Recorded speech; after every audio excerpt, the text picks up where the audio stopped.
A millionaire returned home after a 3-month business venture overseas. As he drove onto his property, a heartbreaking sight unfolded across the street. His little daughter was seeking sustenance from a neighbor, only to be met with painful insults and dismissiveness. What exactly was his current spouse doing inside their lavish home? Relax and lend an ear to this tale woven with threads of drama and quiet resolve.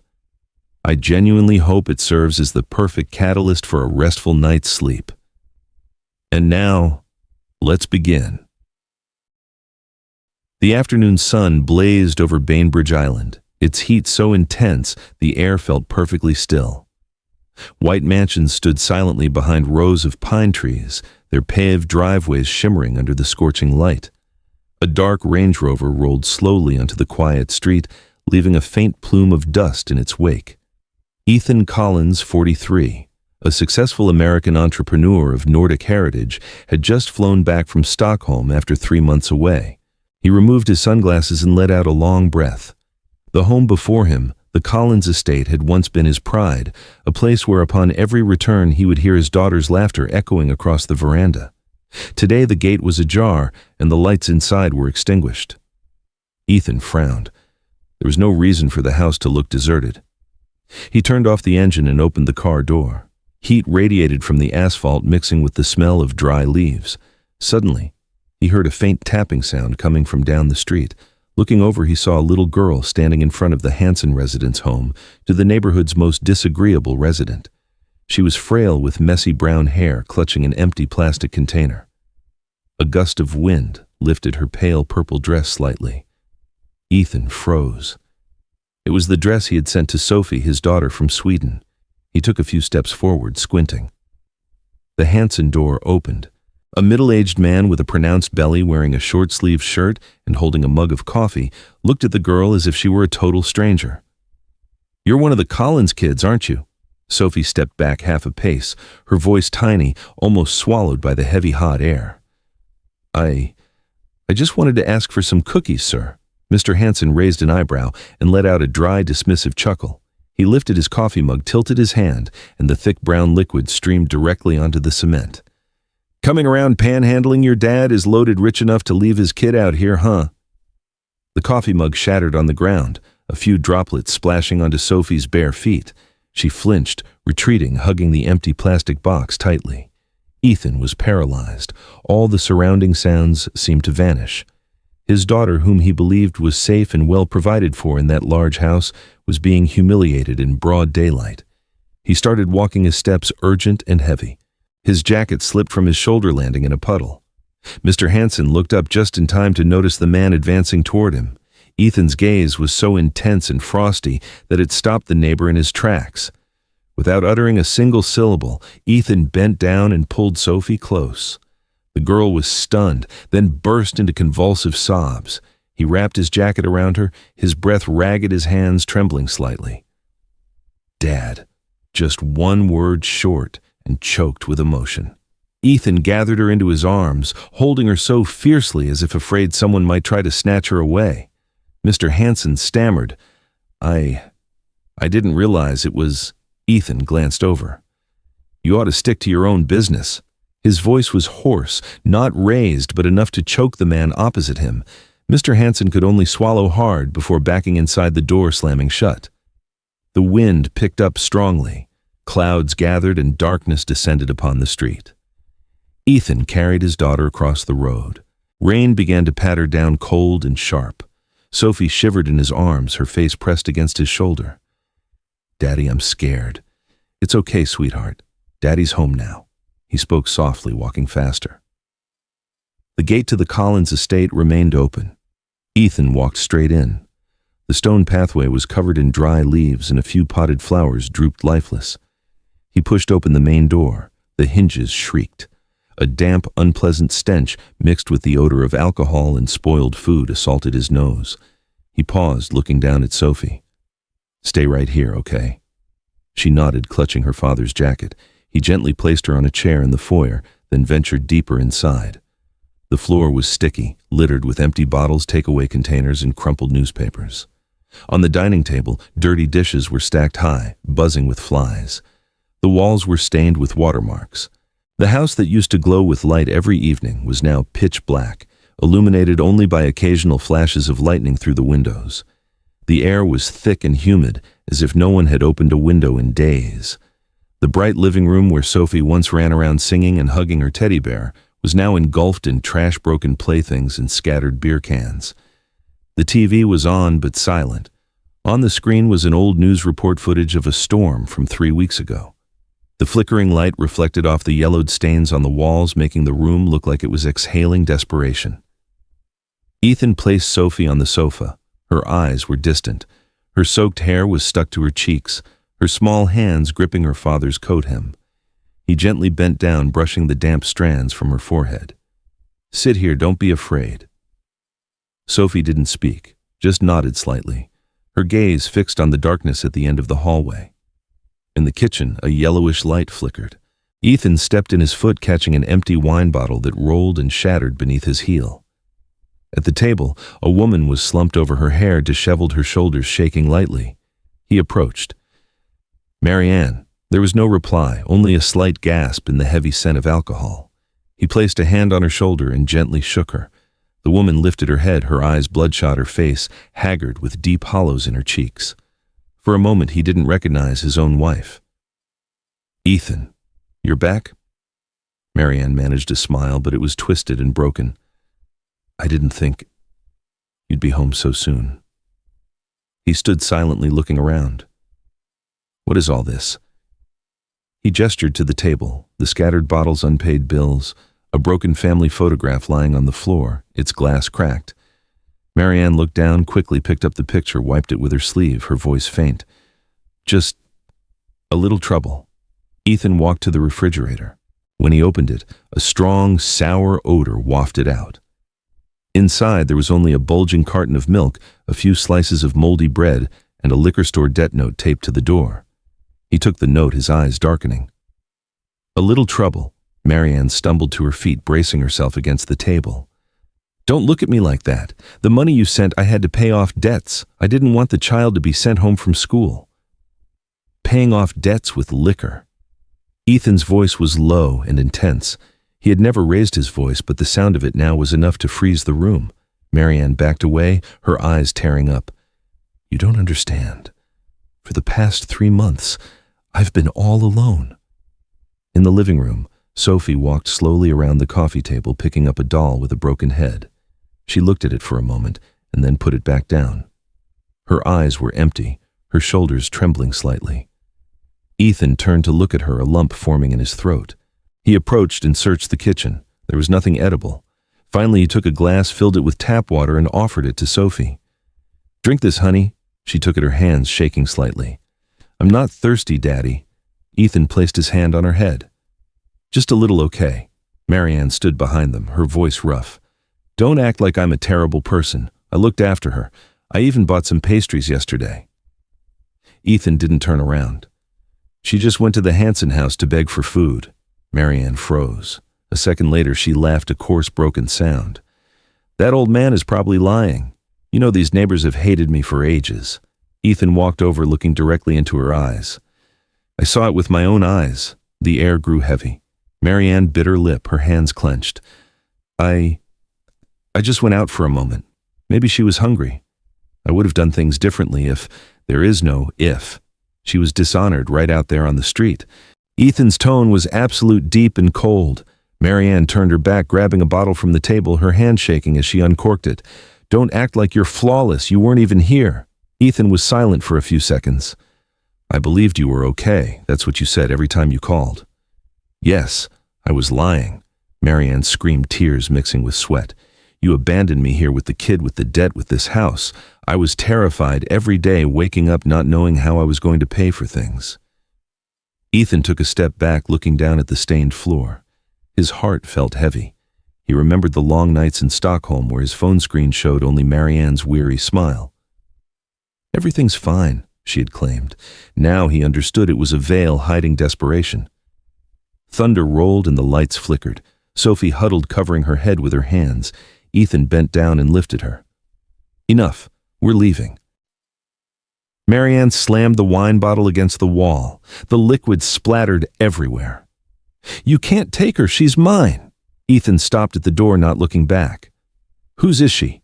He tightened his embrace around his daughter and kept walking. Marianne rushed after him, grasping the stair rail. "Ethan, please." But her voice broke, half pleading, half lost. He pushed the door open, the rain hitting them like a cold curtain. Sophie clung to her father, her breath coming in ragged gasps. "Daddy, look at Mom," she whispered, turning her head back. Ethan tightened his arms, afraid to look. "Don't look, honey." Outside, thunder boomed and lightning flashed. In that instant, Marianne's shadow stretched across the kitchen floor, and then she collapsed. The glass in her hand fell shattering. The wine seeped out, mixing with the rain that had been driven inside, reflecting the flickering yellow light. Ethan ran across the yard with his daughter, his footsteps splashing water. Behind him, the house door swung shut with a long, drawn-out whine of the wind, as if devouring everything within. Sophie still looked out through the rear window, her lips moving to say something indistinct. Ethan started the engine, his hands gripping the steering wheel, his eyes fixed ahead where the lightning was tearing across the night sky. The Range Rover rolled away its headlights, cutting through the thick sheet of rain. The heavy rain continued relentlessly for the entire long drive. Ethan gripped the steering wheel, his arms heavy, his eyes glued to the wet road. In the back seat, Sophie sat quietly, her head resting against the window, her eyelids drooping with exhaustion. Each time the car lightly bumped over a pothole, she would slightly startle only to sink back into a restless sleep. The neon lights of the city center washed over Ethan's face, making his skin look pale blue. He slowed down, pulling into a small roadside eatery, its Harbor Diner sign glowing faintly in the late night. The smell of toasted bread and coffee wafted from the entrance, blending with the sound of an old radio playing a mournful country tune. Ethan opened the car door and leaned in, speaking softly. "Honey, wake up. Let's get something to eat." Sophie rubbed her eyes, looked outside, her bare feet peeking out from under the seat, trembling slightly. He walked around, opened her door, draped his coat over her shoulders, and led her inside. The diner was nearly empty, with only a waitress wiping down tables. She glanced at the pair, the tall man in a soaked suit and the little brown-haired girl clutching an oversized coat. Ethan chose a table near the window and ordered something simple: a chicken soup, a grilled cheese sandwich, and warm milk for the little one.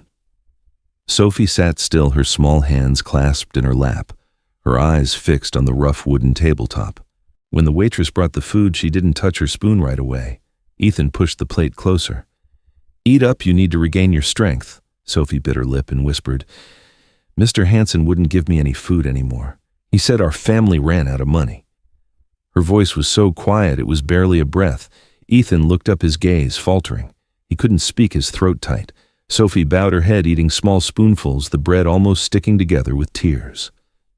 Ethan sat opposite her, his hands gripping the table edge, not daring to interrupt. Every time she chewed, he felt a sharp pang in his heart. In his mind, he heard Hansen's dry laugh, the sound of the shattering coffee mug, and the image of Sophie standing in the rain. When she finished eating, he softly said, "From now on, you won't ever have to ask anyone for anything again." Sophie looked up, her eyes wide, as if she didn't fully grasp the meaning of his words. Ethan offered a weak, trembling smile. Leaving the diner, he drove her to the Fairmont Hotel near downtown Seattle. The brightly lit lobby felt warm and cozy. The receptionist nodded, seeing the soaked father and daughter, and quickly offered towels and a room key. Ethan offered no explanation, simply stating, 2 beds, highest floor. The room opened to soft yellow light. He took off Sophie's coat and led her into the bathroom. Warm water steamed up, fogging the mirror. Sophie looked at the mist, mesmerized, and gently placed her hand on the glass. Ethan knelt beside the tub, turned the faucet lower, checked the temperature, and said, "It's all right, it's just warm water. You'll feel much better." She nodded slightly, standing still as he washed her face and combed her hair. The tangled strands slowly settled, revealing her small, delicate face, pale but clear. When finished, Sophie sat on the bed, curled up in a blanket, watching the steam dissipate from the bathroom mirror. Ethan called room service, ordering a new late-night meal chicken soup, Toasted bread, fresh milk, and vitamins. He sat down in a chair, took off his watch, and placed it aside. In the mirror, he saw himself, dark circles under his eyes, unshaven, a crumpled suit jacket. He sighed. This is the result of an overly busy father, he thought. Sophie was asleep. He walked over, pulled the blanket up to her shoulders, and sat on the edge of the bed. Her small hand peeked out from the blanket, thin and cold. Ethan gently grasped it, his fingers tightening slightly. She breathed evenly, her hollow cheeks, her eyebrows slightly furrowed, as if still afraid. He couldn't take his eyes off her. His laptop was open on the desk. The screen lit up as he typed the name Jonathan Reese, family law attorney, Seattle. After only a few rings, a familiar male voice answered, "Ethan. In the middle of the night like this, what's wrong?" Ethan looked out the window where the rain still fell relentlessly. "Jonathan, I want to initiate divorce proceedings, and custody of Sophie, I want to secure it immediately." Silence lingered on the other end for a few seconds. "All right, do you have all the necessary documents?" Ethan glanced at the bed. "I have enough. This child is the evidence." He disconnected the call, then sent a file of images from his phone photos he had taken inside the dilapidated house and the debt note stuck on the refrigerator. Finished, he shut the laptop and sat still, looking out the window. Outside, the rain was fine like silver thread, and the city lights reflected in long, streaky lines on the glass. Everything was so silent that he could clearly hear his own heartbeat. Suddenly, Sophie stirred and let out a soft sob. "Don't leave me outside again, Mommy." Her voice was small like the sound of the wind. Ethan stood up, walked over, and sat beside the bed. He touched her hair, smooth and warm. "I promise. No one will ever leave you outside again." Tears welled in his eyes, falling onto her tiny hand. As the sky began to lighten, a faint mist settled over the Seattle rooftops. Ethan called his former assistant. "I need clothes, children's supplies, and vitamins delivered to the Fairmont first thing this morning." On the other end, the woman's voice was worried. "Are you okay, Ethan?" He replied simply, "I will be." He hung up and stood to pour a glass of water. Just as he lifted it, his phone vibrated on the table. The screen lit up with a name that made his heart seize: Marianne. The sound of rain still fell outside the window. The morning light reflected on the tabletop. Ethan stared at his wife's name, clenching the glass so tightly that water spilled over. The drops fell to the floor, mingling with the phone's ceaseless ringing. He hesitated for a few seconds, then picked up. The glass in his hand trembled violently, water spilling onto the floor and a long streak reaching his feet. The phone's ringing echoed in the quiet Fairmont hotel room, sharp and persistent. The light from the screen shone on Ethan's face. His eyes were dark-circled, his hair still damp from his shower, his shirt buttons undone. Outside, the rain still fell, casting faint streaks of light on the window pane. He stared at the name Marianne displayed on the screen, waited a few seconds, then answered the call. The glass of water in his hand was still warm, but he trembled slightly. "Ethan." Her voice was broken, hoarse, as if she was trying to swallow tears just to speak. "Are you still awake?" He didn't answer immediately, his eyes fixed on the window frame where streetlights cast long streaks onto the wall. "Marianne, what do you want?" Just to talk." A long sigh echoed from the other end. "I don't know where to start. Everything went downhill so fast. When you left, the house felt dead." Ethan clenched the glass in his hand, his knuckles white. "I was away on business. I didn't vanish. You could have called. But you didn't." "Do you think I didn't want to?" She gave a weak laugh. "You never understood. You were in the middle of meetings surrounded by money and prestige, and I was there with the child in an empty house." Ethan gently closed his eyes. "That's no reason for our daughter to have to beg for food in the street." Silence on the other end. Only the sound of rain hitting the roof and a sigh that sounded laced with alcohol. "I didn't mean to. It's just, sometimes I couldn't bear it. The alcohol helped me forget." Ethan turned back to look at the bed. Sophie was still sleeping, clutching the blanket, her face slightly scrunched up as if she were having a bad dream. He lowered his voice, speaking softly. Do you have any idea how terrified she was? She stood outside Hanson's house, drenched and starving. Where were you? Marianne's voice trembled. You don't understand. I was tired. I just needed a moment's rest. You left without a word, abandoning me with everything with this house. You think it was easy. Don't blame me, Marianne. Ethan spoke slowly, syllable by syllable. I sent money. I trusted you to manage, but you chose something else. She wept, her sobs mixing with the silence. I know I was wrong. I regret it, Ethan. I just drank a little. Just a little to forget the loneliness. Ethan looked around the room, Sophie's wet coat hanging on the chair, her small shoes neatly placed beside the bed. His daughter was curled up in the blanket, her lips moving to say something indistinct. He knew there was nothing left to forgive. Alcohol doesn't erase loneliness, Marianne. It just made you lose your daughter.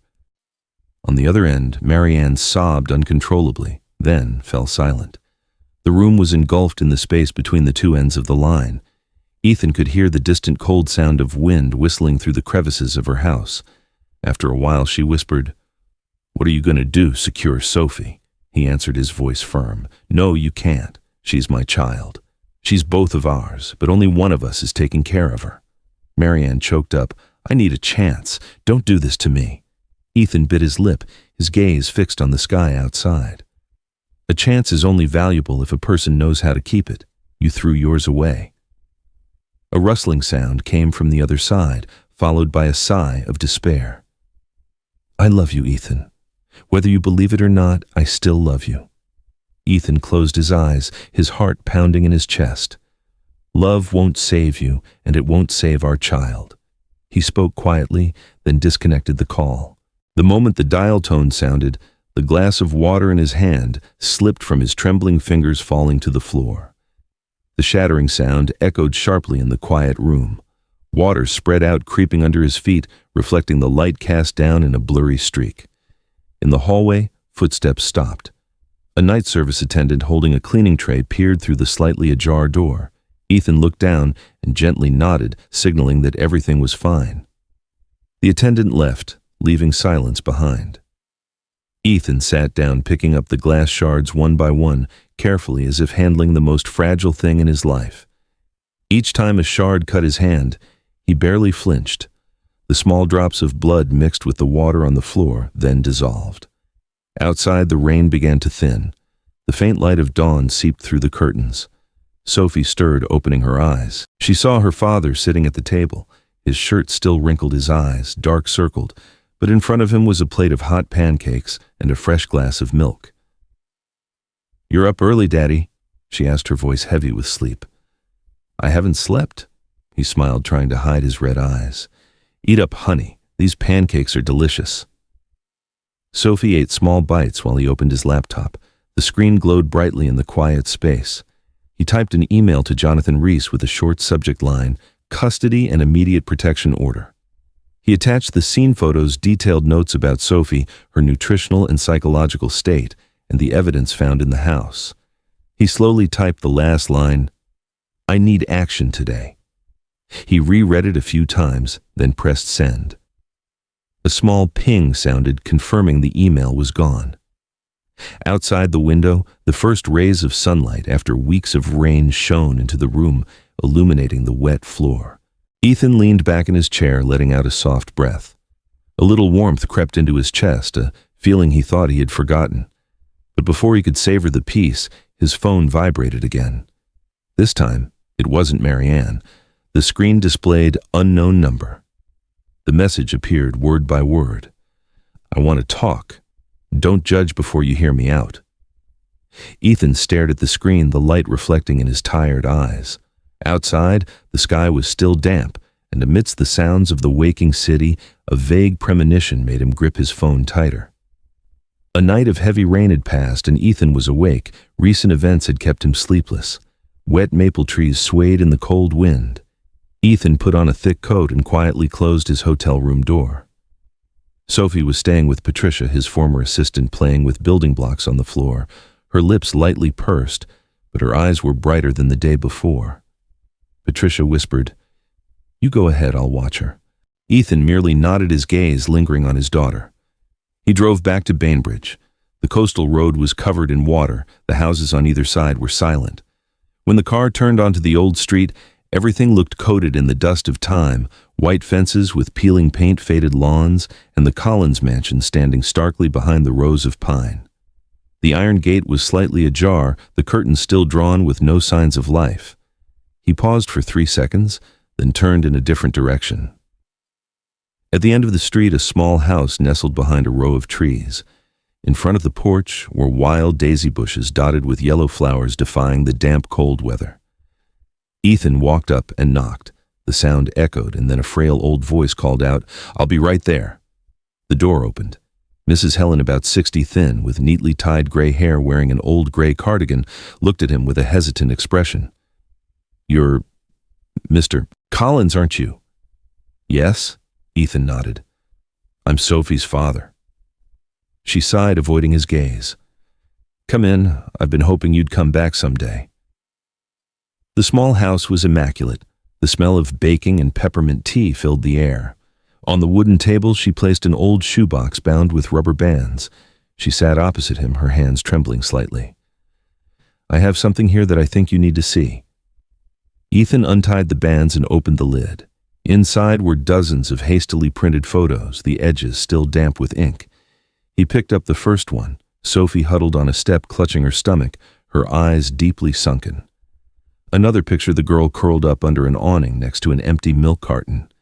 Then the third, the fourth, Sophie caught in the rain-soaked covering her head. Ethan's fingers shook. "My God," Mrs. Helen spoke softly, her voice steady but thick with emotion. "I took these over the past 3 months. I didn't know how to reach you. The girl often came to my garden asking for cookies or milk. I wanted to call the police many times, but she begged, 'Please don't, my mother will be angry.'" Ethan clenched the photo so hard that the edges curled. "She let the child live like this." Mrs. Helen looked out the window. "Sometimes I'd see Marianne sitting on the porch, so intoxicated she could barely stand. One evening, she brought strange men home. When they argued, the girl was chased out. I remember one cold, rainy night I saw Sophie sitting behind the stone wall looking through the window. Her eyes were so empty, like an adult trapped in a child's body. The air in the room grew heavy. Ethan stood up, walked to the window, and looked out at the wet yard. His home was just a few houses away, its windows still tightly shut. For years he'd been busy flying from country to country, only to find that his house had become a shadow in his daughter's memory. On the table, a photo fell face down. Ethan bent to pick it up. It was Sophie at Christmas 3 years ago, smiling radiantly, holding a gift he had given her. The light in the picture was so warm that he felt like someone had just violently tugged at his chest. He placed the old photo next to the one of Sophie huddled outside. 2 worlds, 2 childhoods separated by his very absence. Mrs. Helen said softly, "You don't need to apologize to me. I didn't do this for you. I did it for the girl." Ethan turned back, his eyes red-rimmed. "Thank you, ma'am. I won't let anyone harm her again, not even her mother."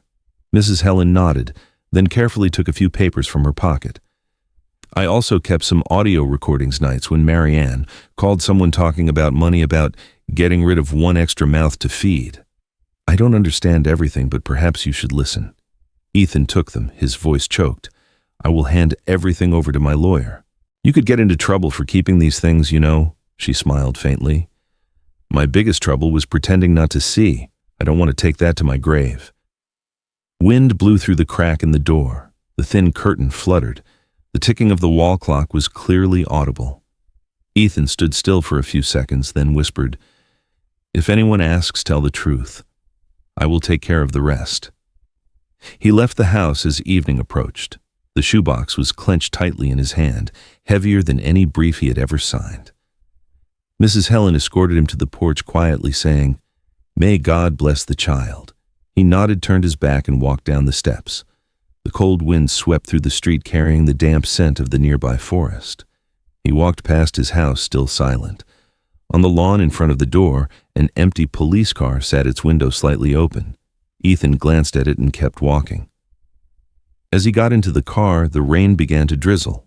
He placed the shoebox on the passenger seat and buckled his seatbelt. In that moment, he glanced into the rearview mirror and saw it. A silver car parked discreetly behind the trees, its lights off. Someone was sitting inside their face, obscured by the curtain of rain. Ethan narrowed his eyes, trying to get a clear look.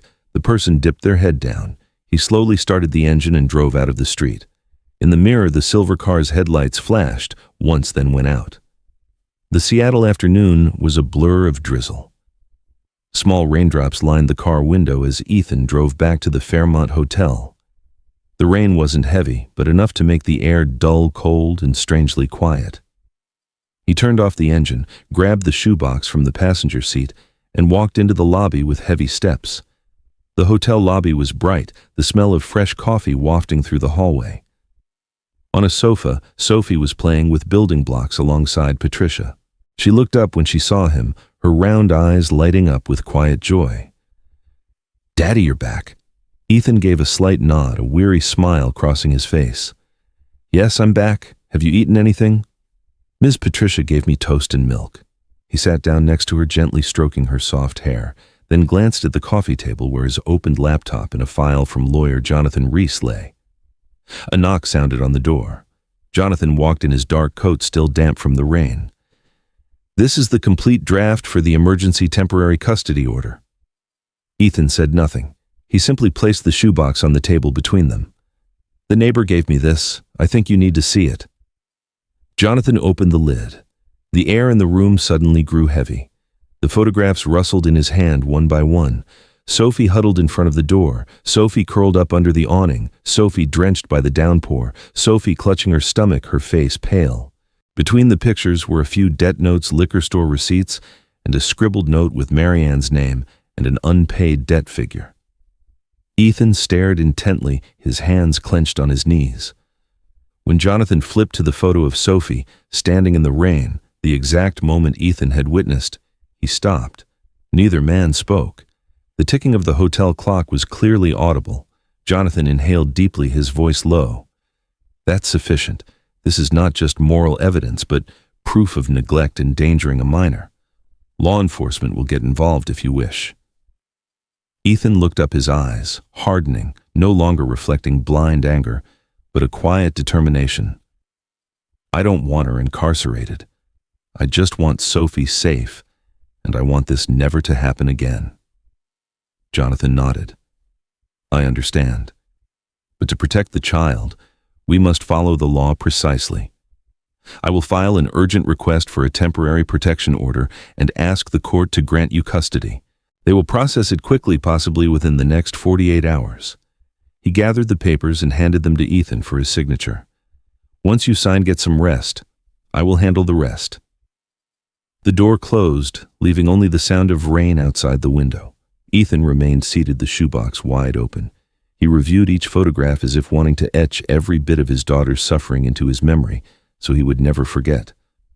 The picture of Sophie sitting on the porch, hugging her knees, her eyes vacant, that was the night Marianne had been too inebriated to open the door. He took a long breath, placing the final photo back in the box, the lid closing with a soft but profound sound. A gentle giggle sounded behind him. Sophie ran up, holding a messy drawing. "Look, Daddy, I drew us and Sonny the golden dog I want." She pointed to the paper, beaming. Ethan bent down, looking at the picture of two people standing beside a small house with a dog with a curled tail between them. It was a childish, warped drawing, yet full of warmth. He picked Sophie up and kissed her forehead. "That's a beautiful drawing. We will have a house like that, and Sonny too." Sophie smiled, nodded, and leaned her head on his shoulder. Her breathing was light as air. Ethan closed his eyes, a rare feeling of peace settling into his heart after so many days of turmoil. Evening descended. Patricia had left and the hotel was quiet. Sophie fell asleep early, hugging her newly bought teddy bear. Ethan sat at the desk, turned on the soft yellow lamp, and opened his laptop to review Jonathan's email, confirming the filing of the documents. Everything was slowly moving toward a brighter path. The message notification chime sounded. He glanced at his phone. An anonymous number. The message was only 8 words. "You can't take her away from me." Ethan sat up straight. There was no name, no emoji, but he didn't need to guess. His chest tightened. His heart began to beat faster. He opened the app, took a screenshot, and immediately sent it to Jonathan with the text, "I just received this." Less than a minute later, Jonathan replied, "I will add it to the file. Do not respond. She's losing control, but don't let her know you're afraid." Ethan placed the phone on the table. He sat still for a long time, listening to the rain fall heavier outside. The streetlights shone through the thin curtains, creating a blurry streak of light. He stood up, walked to the window, and pulled the curtain aside. Down on the street, traffic was sparse. But right under the corner streetlight, a figure stood motionless. Long hair, a gray coat, hands thrust into pockets. The figure was still, only the wind gently moving the coat hem. Ethan held his breath, his heart pounding in his chest. He squinted. Even from a distance, he recognized that familiar stance. Mary Ann. He lowered the curtain slowly. Sweat beaded on his forehead, even though the room was cold. He walked around, turning off lights to avoid being seen from outside. Then he returned to look at Sophie, sleeping peacefully on the bed, his daughter's face painfully serene. The phone vibrated again. Another message from the same number. "I just want to see her one last time. Don't be selfish." Ethan bit his lip, trying to remain calm. He reopened the shoebox, looking at the photo of Sophie sleeping on the porch in the rain, the image that made it impossible for him to feel any sympathy for the woman who had given birth to her. He took a piece of paper and wrote a few lines. "If she shows up, I will call the police, but don't let Sophie know about this." He left the note next to his phone, like a reminder to himself. As the night grew later, the rain intensified. The wind gently howled in the hallway, and the distant sound of the sea echoed. Ethan put on a jacket and stepped out onto the balcony. No one was on the street anymore, only puddles reflecting the yellow light and the damp smell of the city after the rain. He looked up at the sky. A patch of gray clouds drifted past the faint moonlight, hidden behind a thick layer of fog. The room door softly opened behind him. "Daddy?" Sophie peered out, her eyes still heavy with sleep. "You haven't slept." Ethan turned back and smiled. "I was just checking the rain. Go back to bed, you'll catch a chill." "Are you scared?" she asked, her voice tiny. He hesitated, then softly replied, "I'm only scared of losing you." The little girl walked up and hugged him. "I'm right here." A simple statement light as a small promise. Ethan pulled her close, closed his eyes, and took a deep breath. The smell of her hair, mixed with her warmth, made him almost forget the fear lurking outside. When Sophie was back asleep, Ethan returned to the desk and opened his computer. He wrote an email to Jonathan requesting to add a witness protection section for Sophie in the file. "I need an urgent restraining order. I don't trust her to stop." After sending it, he stood up and walked toward the window again. Outside, the fog began to thicken, obscuring everything. But amidst the mist, he faintly saw a flash of light like a reflection from metal. He strained his eyes. A quick movement, then it vanished behind the corner of the street. His heart throbbed. He quickly drew the curtains, locked the door bolt, and turned off the light, leaving only the small nightlight beside the bed. He lay down next to Sophie, listening to her steady breathing, his eyes wide open in the darkness. The next morning, the rain eased and faint light seeped through the curtains. Patricia knocked, bringing breakfast and coffee. "Good news," she whispered. "The court has received the file. They will sign the temporary order tomorrow morning."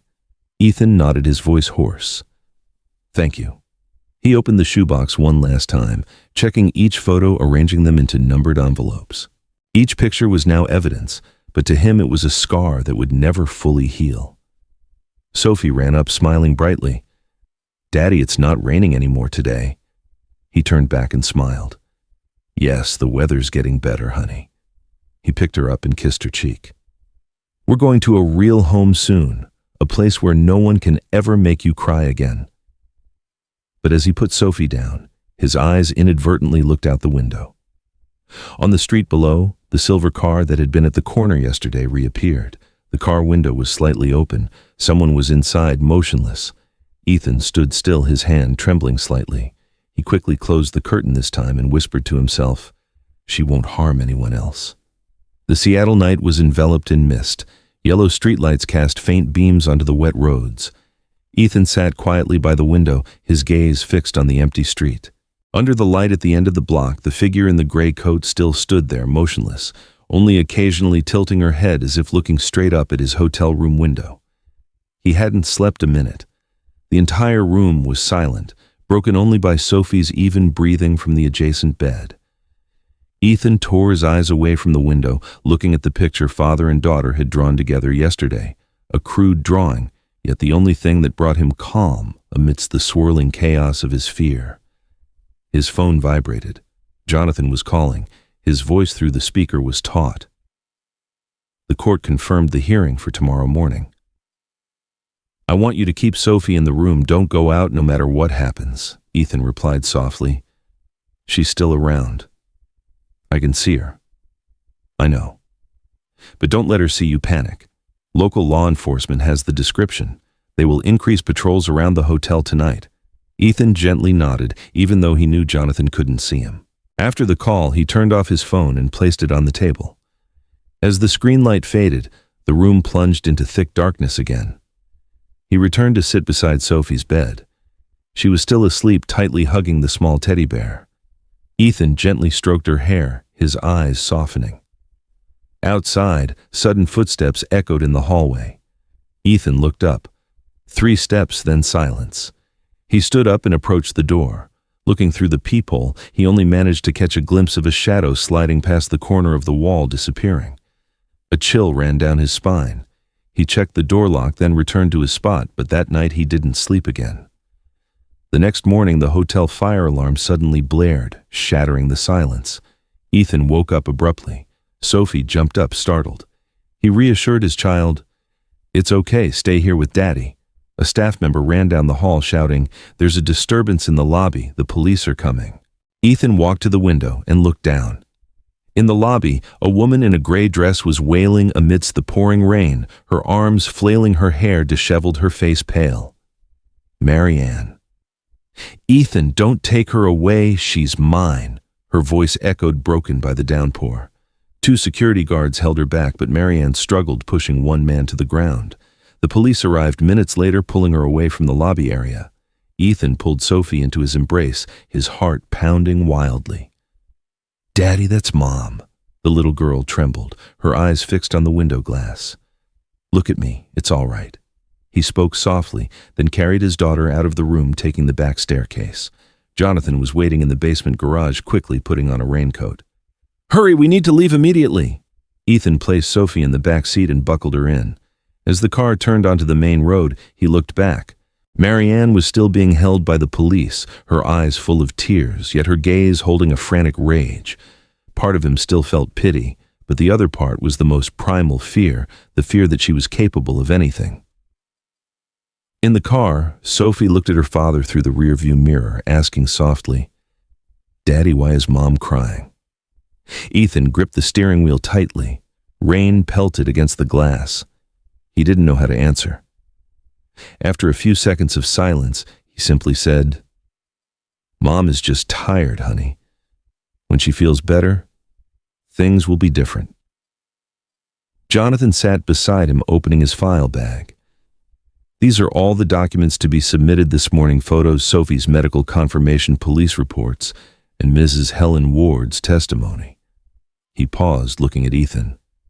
"We have everything we need, but you must mentally prepare yourself." Ethan nodded. "I know." The car arrived at Jonathan's office. They spent the entire afternoon reviewing the file, organizing the sequence of evidence. Each photo, each report was numbered and categorized. Jonathan said, "The court won't just judge the past, they will also assess your ability to parent, prove it through action, not just on paper." Ethan remained silent, his gaze falling on the photo of Sophie, smiling in the flower garden, the only one remaining from the peaceful years. "I won't let her come back into her life again." In the evening, he called his older sister Nora in Portland. "Sis, I need a favor. I might have to leave Seattle soon if the court allows me to take Sophie." Nora understood immediately. "My house always has room. Just call a few hours ahead." When the call ended, Ethan sat alone. Outside the window it was still raining with distant thunder rumbling. He heard the sound of water running through the gutters interspersed with the faint sirens of the city. In the next room, Sophie was asleep. He walked in and saw his daughter sitting up, her eyes fixed on the window.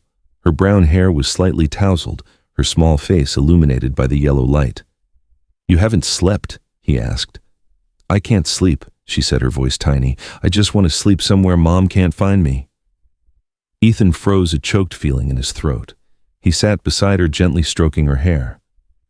"We will get to a place like that.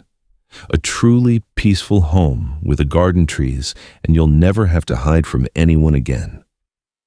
Sophie nodded, burrowing under the blanket. He watched her for a long time, his gaze tender yet deep. In the dim light, his face showed clear signs of exhaustion, but within it was another light, the light of a father who had chosen a path of no return. Outside, the wind whipped violently against the window pane. He stood up, locked the window latches, and gently drew the curtains. The Seattle morning was damp and cold, veiled in a gray mist that covered the city. Outside the King County Courthouse, dozens of reporters crowded the steps, cameras constantly flashing. On local TV screens, headlines scrolled, "Millionaire Ethan Collins seeks custody amidst child neglect scandal." Ethan stopped his car at the courthouse entrance. Jonathan opened the door and whispered, "Stay calm. Today we don't need to win with words, but with the truth." He nodded slightly, taking a deep breath. Sophie was taken to a separate room for minors where a child psychologist was waiting. Before leaving, the girl held her father's hand and whispered, "You'll win, won't you?" Ethan bent down and touched her forehead. "I just want you to be safe, honey." Stepping into the courtroom, the atmosphere was cold and solemn. Footsteps echoed softly on the wooden floor. White light from the tall windows streamed down, making everyone's faces look tense and sharp. On the opposite bench, Marianne sat silently, wearing a white dress, her hair neatly tied back with light makeup, attempting to conceal her exhaustion. But her eyes, they were vacant, lost. The judge, Ms. Cooper, a middle-aged woman with premature gray hair, her gaze deep and slow, spoke, her voice low, clear and steady throughout the room. The guardianship hearing between Ethan Collins and Marianne Collins is now in session. Jonathan rose, placing a thick file in front of him, his voice calm but firm. "Your Honor, my client is not here to disparage anyone, but to protect his only child." He opened the file, and each photograph appeared on the large screen. The first photo, Sophie huddled on the front step. The next, the girl drenched by the rain, clutching her stomach. Then, the debt notes, the liquor store receipts, the police confirmation of child endangerment. Whispers spread through the gallery. Marianne bent her head low, her shoulders shaking. Jonathan continued. "This evidence was provided by a neighbor, Mrs. Helen Ward. She witnessed Sophie's condition throughout the 3 months Ethan Collins was on business in Europe. She tried to help multiple times, but the child begged her not to call the police, fearing her mother." The air in the room was thick. Ethan sat below his hands, tightly clasped, his lips pressed together. When the screen displayed the image of Sophie standing in the rain, the moment he had personally witnessed, his throat constricted. He turned away, hiding his face in his hand. Jonathan paused for a few seconds, then concluded his presentation. "Your Honor, this is not a typical divorce case. This is a delayed cry for help from a child who has endured too much for too long." The lawyer for Marianne's side, a young man with a cold demeanor, stood up. "Your Honor, my client does not deny those images, but asks that they be viewed in context. She experienced post-marital crisis, loneliness, and lacked spousal support. She temporarily lost control, but she still loves her daughter and is currently undergoing psychological treatment." Marianne looked up, her eyes wet. I just want a second chance. I love her more than anything. I was wrong, but I never intended to harm her." Her voice was choked, interspersed with sobs. Judge Cooper quietly took notes, her face expressionless. She looked at Ethan. "Mr. Collins, would you like to speak?" Ethan stood up. The room suddenly fell silent. He looked directly at the judge, then down at the picture of Sophie placed on the table. "Your Honor, I am the first to blame. I let my work consume me, believing that money could substitute for presence. While I was away, everything fell apart, and my daughter paid the price with her childhood. I am not here to point fingers. I only want to ensure that she never has to stand alone in the rain again." The statement silenced the entire courtroom. The judge stopped writing, looking up at him for a long moment. Light from the window shone on Ethan's face, tired yet utterly sincere. She nodded slightly, signaling the court employee to present the psychological report. The psychologist, a brown-haired woman wearing glasses, stood up. Through observation and conversation, Sophie exhibited a strong fear reaction when hearing sounds similar to shattering glass. She avoided speaking about her mother, and when asked whom she wished to live with, she replied, "I only feel safe when I'm with Daddy." No one in the room dared to breathe heavily.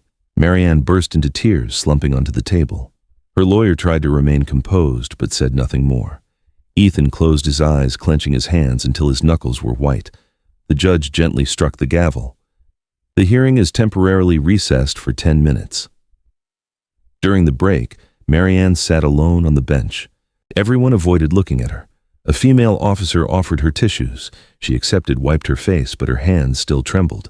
Ethan stood far away, not approaching, only looking through the glass window that reflected the image of the woman who used to be his wife now, like a lost phantom. When the hearing resumed, the judge's voice was no longer cold, but tinged with compassion. "After considering all the evidence, I am temporarily granting primary custody of Sophie Collins to Mr. Ethan Collins and issuing a temporary protection order against Mrs. Marianne Collins until the supplementary investigation concludes in 2 weeks. The hearing is adjourned." The sound of the gavel striking echoed, a long, deep, heavy sound like a final closure to all the emotions. Marianne leaned forward, sobbing uncontrollably. "I don't deserve it, I know. But I love my child." Ethan turned away. Jonathan lightly touched his shoulder. "Don't look back. Let the law handle the rest." As they walked out, reporters crowded them, cameras flashing incessantly. Ethan shielded Sophie, getting her into the car. The light rain began to fall, droplets sliding down the glass. Marianne still stood on the steps alone. Her white dress was damp, her hair stuck to her cheeks, her eyes fixed in the distance. She wasn't screaming or crying anymore. She just stood still, watching the father and daughter's car drive away. Sophie sat in her father's lap, turning her head to look out the window. "Daddy, Mom is there." Ethan didn't answer. He just pulled her closer, placing his hand on her warm hair. "Look forward, sweetheart." The car gradually moved away from the courthouse, but in the rearview mirror, Ethan could still see Marianne standing there, unmoving until her figure blended into the gray rain. Back at the hotel, Jonathan placed the file on the table, letting out a sigh of relief. "For now, we've won the first step. But don't forget, the fight isn't over. She still has 2 weeks. Ethan nodded, his eyes no longer strained, but deep and tired. "I will protect my child, even if I have to give up everything." When Jonathan left, only father and daughter remained in the room. Sophie lay on the bed, hugging her small teddy bear. Ethan sat by the window, looking down at the city. The sky was ash gray, but a small patch of light emerged at the horizon, a faint glimmer, but enough for him to believe that this journey had not been in vain. He turned back to look at his daughter sleeping peacefully, her face calm, her long eyelashes slightly fluttering, and whispered softly, "We're going home soon, honey." But as he pulled the curtain outside the window ledge, a small streak of water ran long, like the mark of someone who had just stood there in the rain. The wind from the pine forest carried moisture and the scent of sap. The small wooden house was isolated from the main road, nestled on a hillside covered in white daisies. This was the place Ethan chose for their new start, a place so quiet that simply opening the door revealed the clear sound of a small stream running along the edge of the woods. He and Sophie moved here after the temporary court hearing. No press, no commotion, just an old wooden porch, a few pieces of furniture that needed fixing, and a dining table large enough for 2. But for Ethan, that was enough. Every morning he made coffee, while Sophie brushed her teeth, changed clothes, and then ran around the porch with the small golden puppy he had given her, named Sunny, who always wagged his tail as if chasing the sunshine. Ethan drove his daughter to the small elementary school a few miles away, where the teachers knew Sophie's story and provided her with the necessary gentleness. During the day, Ethan worked via his laptop. In the evening, he shut it down and cooked with his daughter. They read stories, played puzzles, and watched old movies together. Life seemed normal, but something still quietly lingered in the air like an old wound not yet fully closed. Sophie started smiling more often. She drew bright pictures, flowers the sky, Sunny the dog, and the wooden house itself. Ethan framed each drawing and hung them on the wall. He also learned to slow down, carefully preparing dinner and warm milk for his daughter before bed. One afternoon, he was late picking her up due to a long virtual meeting. The schoolyard was empty. The teacher, Miss Marlene, greeted him and whispered, "I saw someone standing outside the fence for half an hour wearing a wide-brimmed hat. I called out and they walked away. Sophie didn't see anything, don't worry." Ethan froze. The old feeling returned like a cold draft sweeping down his neck. He nodded his thanks, leading Sophie to the car. She innocently recounted her classroom activities while he, in the rearview mirror, only saw his own faint reflection in the sunset. That evening, he locked the doors securely and installed extra cameras around the house. Sophie slept next to him, hugging Sunny tightly. The room held only the even sound of his daughter's breathing and the rain falling outside the porch. But Ethan didn't sleep. He sat in front of his laptop, reviewing the lawsuit file, preparing for the final hearing. Close to midnight, he called Jonathan. "Things are stable. The child is recovering well." Jonathan's voice sounded relieved. "I hear Marianne is in a mandatory treatment program and seems to be making progress. But you still need to be cautious. You know her nature." Ethan was silent for a few seconds, his eyes fixed on the darkness outside the window. "I understand." That night the wind was strong. He went out onto the porch to collect the laundry. When he reached the fence, his heart stopped, a gray coat soaking wet draped over the wood. The porch light shone on it, drops of water falling onto the ground. He reached out and touched it. The fabric was icy cold. The heavy, familiar scent of perfume was unnervingly present. Ethan tightly clutched the coat, brought it inside, and placed it on the table. No need for speculation. He knew exactly who had been there. He didn't sleep all night. The next morning, Sophie ran to the gate, laughing. "Daddy, someone left a gift for me." She held a small box of candies wrapped in pink paper with a white bow. Ethan was stunned. He quickly walked over, snatched the box, and opened it. Inside were chocolate candies and a card. The handwriting was shaky but clear. "Mom is always here." Ethan stood still. Sophie looked at him, confused. "Daddy, how did Mom know where we live?" He didn't answer, just gently pulled her into a hug. "It's all right, go inside." He tossed the candy box into the trash, then checked the locks, the cameras, and every corner of the house. His phone vibrated. An anonymous text, "You can't steal her from me." Another message arrived immediately after, "I see you two." Ethan felt like someone was squeezing his chest. He picked up the phone and called Jonathan. "She was here. I have proof," Jonathan replied urgently. "I will contact the police immediately. Do not leave the house." But Ethan couldn't stay put. Inside him, fear mixed with resolve. He watched Sophie playing with Sunny, then softly said, "We're going to visit Aunt Nora, okay?" 3 hours later, they arrived in Portland. Nora's house was in a quiet suburb with a tall iron gate, rose hedges, and a large garden. Nora welcomed them with a tight embrace. "You look exhausted, Ethan." Sophie ran around cheering when she saw the big garden. "I get to stay here." Nora stroked her head, smiling kindly. "As long as you like, sweetheart." When Sophie ran off to play with Sunny, Nora looked at her brother, her voice serious. "Marianne." Ethan nodded lightly. "She found the house." Nora sighed, then placed a hand on his shoulder. "Keep the child here, and I'll handle things outside. You need rest." That night, after Nora tucked Sophie into bed, Ethan went out to the yard to call Jonathan. "I brought her here. Can the court hearing be moved up? I'm trying, but you must prepare for the worst. If she violates the order again, the court will issue a warrant for her apprehension." The wind blew cold. Ethan looked toward the fence. The night was thick with only the yellow light reflecting on the thin mist. He walked a circle around the yard, his phone pressed to his ear. "I'm not afraid for myself. I'm just afraid she'll do something reckless." Just as he finished speaking, headlights suddenly swept across the yard. The whole garden was momentarily illuminated. Ethan squinted, looking toward the gate. A silver car stopped, its headlights aimed straight at the fence, then abruptly turned off. No one got out, no sound. Ethan stood still, his heart pounding, his hand clutching his phone. "Jonathan, she's here." But on the other end, Jonathan was silent for a few seconds. "Don't act alone. I'll call local police. Stay inside the house." The light vanished, leaving only darkness. From inside the window, Nora opened the curtain, looking out. Ethan motioned for silence, then moved toward the gate, his steps so soft he was afraid of breaking the fragile atmosphere. When he reached the spot, the road was empty, only tire tracks imprinted on the wet ground. The Seattle morning was hazy with mist. Outside the King County Courthouse, there were fewer reporters than before, but the atmosphere was still heavy. Ethan stepped out of the car, adjusted his tie, and took a deep breath. Nora held his hand and quietly said, "Today it ends." Sophie was taken to a private room with the child psychologist. She was slightly taller now, her hair neatly tied, holding the small teddy bear Ethan had given her. He watched her go, a strange mix of emotions swelling in his heart, both peaceful and heartbreaking.